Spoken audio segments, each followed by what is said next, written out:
Hello बच्चों, welcome to my channel versatile educator. This is Umesh Pariyar. आज हम पढ़ने वाले हैं, जैसे हमने लास्ट लेक्चर में पढ़ा था, लास्ट वीडियो में हमने देखा था हमारे फॉर्मेट, किसका format, financial statement of a company according to companies act 2013 part 1 schedule 3। तो हमने उसके कुछ मेजर हेडिंग्स देखे थे और माइनर हेडिंग्स देखे थे या सब हेडिंग्स देखे थे। आज हम वो सारी चीजों को पुट करने की ट्राई करेंगे कि कौन सा मेजर हेडिंग के अंदर आता है और उसके अंदर कौन से सब हेड्स में आता है। सबसे पहले मैंने आप लोगों के लिए इजी करने के लिए लाइबिलिटी वाला पार्ट ले लिया, जो मेरा था sources of fund, equities and liabilities. अब जब मैंने क्वेश्चन यहाँ पे लिख लिया है, under which heads following from will be shown as per schedule 3। मेरे पास 7 एग्जांपल्स है, मेरे पास 7 नहीं, मेरे पास 11 एग्जांपल्स है।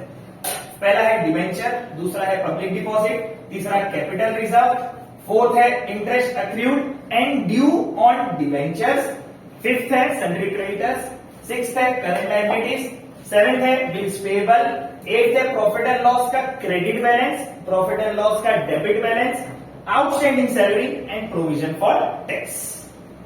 मैंने 11 एग्जांपल ले लिए हैं। ये आपके लगभग हर एक क्वेश्चन में आते हैं। क्वेश्चन भी ऐसा पूछा जाएगा, अंडर विच हेड्स और following will be shown as per schedule 3। Part 1 भी पूछ लिया तो भी ठीक है, शेड्यूल 3 भी पूछ लिया तो भी ठीक है।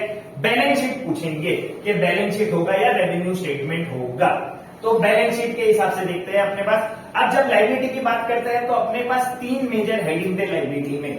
पहला अपना मेजर हेड था इक्विटीज, जिसको अपन बोलते हैं शेयर होल्डर्स फंड। अब शेयर होल्डर फंड्स अपना एक ही मेन हेडिंग था, जिसमें हमने देखा था शेयर होल्डर फंड्स में क्या क्या आता है, share capital, reserves and surplus. चलो ठीक है। दूसरा मेन हेडिंग था इसके अंदर अपना non current liabilities. Non current liabilities ऐसी लायबिलिटीज जो 12 महीने से ज्यादा चलेगी। ऐसा उधार जो मैंने 12 महीने से ज्यादा लिया हुआ है, आज नहीं चुकाऊंगा, 12 महीने से ज्यादा चलाऊंगा और बाद में चुकाते जाऊंगा। फिर तीसरी मेरी मेन हेडिंग थी इसके अंदर करंट लायबिलिटीज। इसके अंदर के सब हेडिंग्स करंट लायबिलिटीज जो 12 महीने से कम चलने वाली है, जो उधार मैंने 12 महीने से कम लिया हुआ है, सामान हो गया, जो भी चीजें हो गई, तो वो मेरे करंट लायबिलिटीज के अंदर। मेरे 3 मेजर हेडिंग्स थे, share holders fund, non current liability और current liability. Share holder funds मेरा इक्विटी का पार्ट होता है, ये दोनों मेरी लायबिलिटी का पार्ट होते हैं, नॉन करंट लायबिलिटी और करंट लायबिलिटी। जो आपने 11th में भी डुअल एस्पेक्ट्स पढ़े थे, अकाउंटिंग इक्वेशन पढ़ा था, asset is equal to liabilities plus owners equity. अब मेरे को यही बताना है कि इनके मेजर हेडिंग्स क्या है, ये किस में आएंगे, शेयर होल्डर फंड में आएगा, नॉन करंट लायबिलिटीज में आएगा या करंट लायबिलिटीज में आएगा। तो हम वो चेक कर लेते हैं।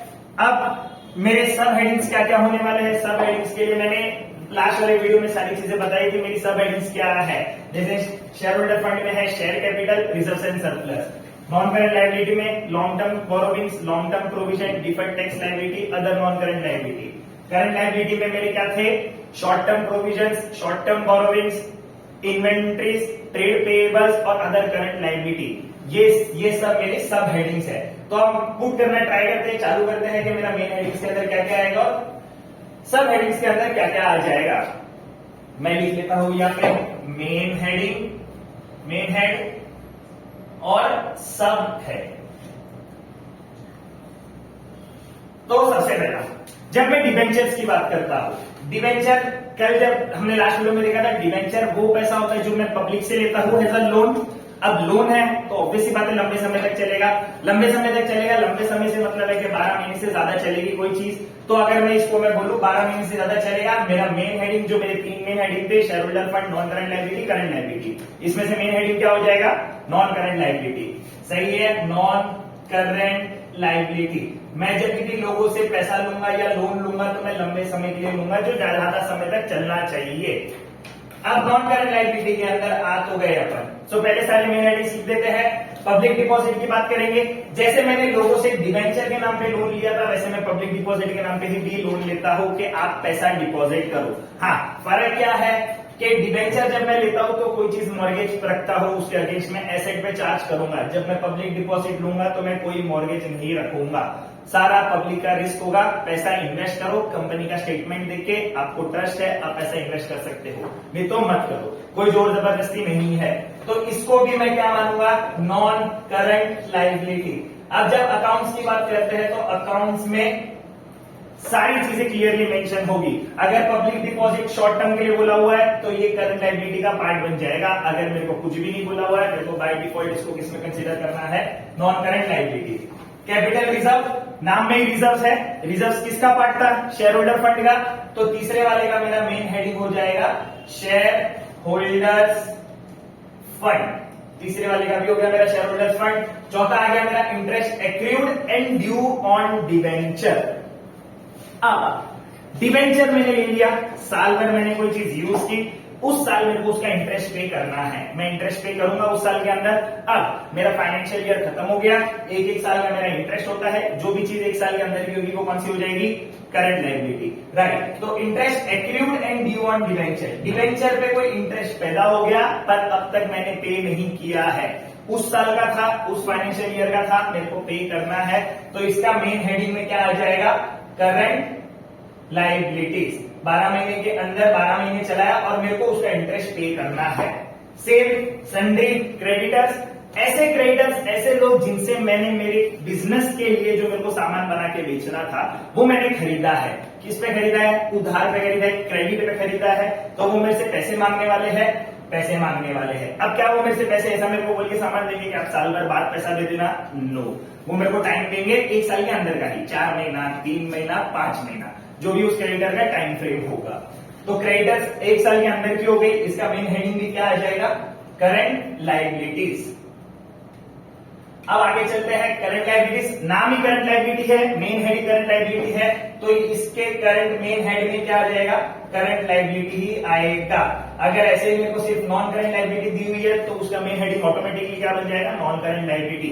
सिर्फ मेरे को शेयर कैपिटल दिया हुआ है तो उसका मेन हेडिंग बन जाएगा share holders fund. Directly share holder fund दे दिया तो उसके मेन हेडिंग के लिए क्या बन जाएगा, डायरेक्टली शेयर होल्डर्स फंड, पक्का। अब बात करते हैं अगले की, बिल्स पेएबल। अब जब क्रेडिटर बने तो वो मेरे पे कुछ ना कुछ बिल बनाएंगे कि भाई ये पकड़ तेरा बिल, साइन कर, रिटर्न दे दे, एक्सेप्टेंस दे दे कि भाई तू भी मान रहा है कि तूने मेरे से सामान लिया और तू पैसा पे करेगा विद इन टाइम फ्रेम जो हम तुमको दे रहे हैं। चलो ठीक है, तो ये भी वो टाइम फ्रेम के अंदर अंदर ही पे करूंगा, लंबे समय तक लेके नहीं जाता, ये हो जाएगा मेरा करंट लायबिलिटीज का पार्ट जो 12 महीने से कम चलेगी। अब प्रॉफिट एंड लॉस की बात करते हैं। क्रेडिट बैलेंस है, जब प्रॉफिट एंड लॉस का क्रेडिट बैलेंस शो करेगा तो इसके लिए वापस एकदम 11 के बेसिक में चले जाते हैं, जो मेरे 3 गोल्डन रूल थे, रियल, पर्सनल, नॉमिनल। जब मैं नॉमिनल की बात करता हूं, ना मैं प्रॉफिट को छू सकता हूं ना मैं लॉस को छू सकता हूं, सही बात है। नॉमिनल अकाउंट के रूल क्या बोलते हैं, debit all expenses and losses, credit all incomes and gains. तो अगर क्रेडिट बैलेंस है मतलब ये मेरा प्रॉफिट होगा, गेन्स होगा। अब ये पार्ट किसका है, कंपनी में कुछ भी प्रॉफिट हो ओनरों का है, कंपनी में कुछ भी लॉस हो ओनरों का है। ओनर बोले तो कौन, शेयर होल्डर्स। शेयर होल्डर की बात करेंगे तो ये आ जाएगा रिजर्व एंड सरप्लस का पार्ट, सरप्लस हो गया, प्रॉफिट है तो इसका मेन हेडिंग बन जाएगा share holders fund. Same profit and loss का डेबिट बैलेंस शो करना है तो डेबिट और एक्सपेंसेस एंड लॉसेस के हिसाब से अगर डेबिट बैलेंस शो करेगा तो वो मेरा लॉस का पार्ट हो जाएगा। फिर भी बिजनेस के अंदर है, लॉस कौन बेयर करेगा, ओनर्स। ओनर्स कौन हो जाते हैं, शेयर होल्डर्स। ये भी किसका पार्ट है, शेयर होल्डर्स का पार्ट है, मेन हेडिंग हो जाएगा शेयर होल्डर्स फंड। अब आउटस्टैंडिंग सैलरी की बात करते हैं। सैलरी मैं कब देता हूं, हर मंथ में पे कर देता हूं। 1 महीने की सैलरी पे करनी बाकी हो गई, 2 महीने की सैलरी पे करनी बाकी हो गई। क्या कभी साल 2 साल की सैलरी बाकी होती है, नहीं। उस फाइनेंशियल ईयर के अंदर की होती है वो चीजें कि 1 महीने की सैलरी देनी बाकी है, 2 महीने की सैलरी देनी बाकी है। तो ये मेरी 12 महीने के अंदर का एक्सपेंस हो गया, खर्चा हो गया, ये हो जाएगा मेरा करंट लायबिलिटी का पार्ट, ये हो गई मेरी करंट लायबिलिटीज। फिर आता है प्रोविजन फॉर टैक्स। साल के स्टार्ट में ही आई कैलकुलेट प्रूडेंस कंसेप्ट के भी हिसाब से या कंजर्वेटिज्म कंसेप्ट के भी हिसाब से मेरे को पता है कि साल के एंड में पिछले साल मैंने इतना टैक्स भरा था, तो इस साल अगर मैं बिजनेस बढ़ाने का सोच भी रहा हूं तो मैं इनकम बढ़ाने की सोच रहा हूं, स्केल अप करने का सोच रहा हूं बिजनेस, तो मैं मान के चल रहा हूं कि मेरे को इनकम ज्यादा हो भी सकती है, नहीं भी हो सकती है। अगर ज्यादा हो गई तो ज्यादा टैक्स भरना पड़ेगा, नहीं हुई तो कम टैक्स अपन भर ही रहे और भर भी सकते हैं और भरेंगे, कम टैक्स ही भरेंगे अगर इनकम ज्यादा नहीं हो रही है तो प्रोविजन फॉर टैक्स वापस उस दायरे के अंदर ही आ गया, उस स्केल के अंदर ही आ गया। कौन सा स्केल, जो मेरा 12 महीने का स्केल हो गया वो मेरा फाइनेंशियल ईयर, एक फाइनेंशियल ईयर का टैक्स भरूंगा, उसके हिसाब से प्रोविजन फॉर टैक्स भी मेरा किसका पार्ट हो गया, करंट लायबिलिटी का पार्ट हो गया। ये हो गए मेरे major headings. Debentures non current है, लंबे समय तक चलेगा, वैसे provision for tax short term के लिए चलेगा, तो करंट लायबिलिटी का पार्ट हो गया। ये हो गए मेरे मेन हेडिंग्स, यही 3 मेन हेडिंग्स थे मेरे लायबिलिटी में, share holder fund, non current liability और करंट लायबिलिटी। अब इसके अंदर के सब पार्ट्स पढ़ लेते हैं। तो सब पार्ट्स के लिए वापस मैं इस वीडियो के डिस्क्रिप्शन में आपको पिछले वीडियो की लिंक दे दूंगा, जिसमें मैंने पूरा फॉर्मेट बना के रखा हुआ है विद नोट्स टू अकाउंट्स, विस्तार पूर्वक वर्जन के साथ कि क्या क्या चीजें किसके अंदर आती है और क्या होता है। ध्यान से सुनना, वो वीडियो समझ में आ जाएगा, नहीं समझ में आएगा कमेंट में क्वेश्चन पूछते रहना। अब सब हेड्स की बात करते हैं, तो इसके अंदर भी ये किसमें आएगा? अगर डिवेंचर की बात करूंगा, नॉन करंट लायबिलिटी है, मतलब मैंने लंबे समय के लिए उधार ले लिया है, उधार की बात करते तो बोरोविंग्स हो गया। नॉन करंट के अंदर जाएगा, कौन सा बोरोविंग्स जाता है नॉन करंट के अंदर? लॉन्ग टर्म बोरोविंग्स का पार्ट है कि मैं पैसा बोरो कर रहा हूं, लॉन्ग टर्म के लिए बोरो कर रहा हूं।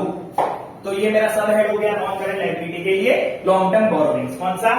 डिबेंचर। फिर बात करेंगे पब्लिक डिपॉजिट। पब्लिक डिपॉजिट कुछ नहीं बोला, बाय डिफॉल्ट लॉन्ग टर्म के लिए हो जाएगा। वो पैसा जो मैंने लोगों से मांगा हुआ है, लोगों ने डिपॉजिट कर दिया अपनी इच्छा से, नॉन करंट लायबिलिटी का पार्ट है अगर, तो वो भी किसका पार्ट बन जाएगा? Long term borrowings. Long term borrowings. फिर बात करते हैं कैपिटल रिजर्व। अब ऐसा रिजर्व जो कैपिटल के तौर पे है, कैपिटल रिजर्व है मेरा, क्या है? जैसे जैसे आगे बढ़ते जाएंगे चैप्टर्स में, ये कैपिटल रिजर्व और कहीं ज्यादा और अगर यूज हो रहा है वो चैप्टर में, तो वो चैप्टर में हम बहुत विस्तार पूर्वक पढ़ लेंगे। कैपिटल रिजर्व, रिजर्व है, शेयर होल्डर का पार्ट हो गया। रिजर्व के लिए अपने पास शेयर होल्डर में एक है टर्म, क्या है? Reserve and surplus. तो सारे रिजर्व और सरप्लस शेयर होल्डर फंड के साथ दिख जाएंगे। फिर आता है मेरा interest accrued and due on debenture. अब ये तो बोरोविंग्स भी नहीं है, ये तो मेरे को पे करना है, किसमें दिखाऊंगा? करंट लायबिलिटी का पार्ट भी हो गया अगर, कि इंटरेस्ट एक्रूड है और ड्यू ऑन डिवेंचर है, भरना बाकी है। अब ये किसमें भी नहीं आएगा, करंट लायबिलिटी का पार्ट है ना, ये मेरा ट्रेड पेबल का पार्ट है ना, ये मेरा शॉर्ट टर्म बोरोविंग्स है, कुछ भी नहीं है ना शॉर्ट टर्म प्रोविजन है, ये तो भरना ही पैदा पे हो चुका है। तो ये दिख जाएगा मेरे अदर करंट लायबिलिटीज के अंदर। चलो आगे बढ़ते हैं। Sundry creditors. सन्ड्री क्रेडिटर्स अगर करंट लायबिलिटी है, 12 महीने के अंदर पे करना है। सन्ड्री क्रेडिटर्स कर मैं क्या करता हूँ? लेन देन, मैं सामान खरीदूंगा, जो मेरे को सामान बेचना है आगे बनाने के लिए भी, तो जब मैं सामान खरीदता हूँ तो वो मेरा क्रेडिटर बन जाएगा, मतलब उसके बाद क्या कर रहा हूँ? लेन देन कर रहा हूँ। मैं एक्सेप्ट किया, मेरा बिल बना, मैंने एक्सेप्ट किया उससे कि भाई मेरे को तू सामान दे, मैं तेरे को इतने टाइम में वो पैसा पे कर दूंगा, जो भी तेरी कंडीशन है। तो जो भी मैंने सामान लिया उसका मॉनिटरी कंसिडरेशन में उसको पे करूंगा। हम कर रहे हैं लेन देन।